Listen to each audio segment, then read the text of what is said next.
So we got three main products. The residential, obviously multiple benefits for the housing purposes.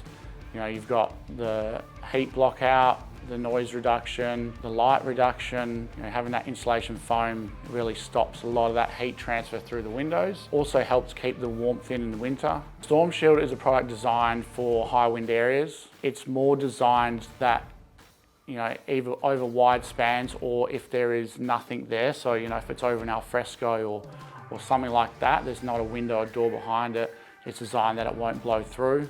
It's got a higher density foam infill, hence the HDF. Yeah, Sentry Shield is what we call like a commercial product, more put over shop fronts, but it also has a bow rating.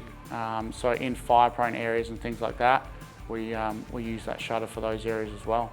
Security factor for all three products is, I guess, quite similar. You know, at the end of the day, roller shutters are more a visual deterrent. People see roller shutters, they don't really bother. It takes too much to get into them.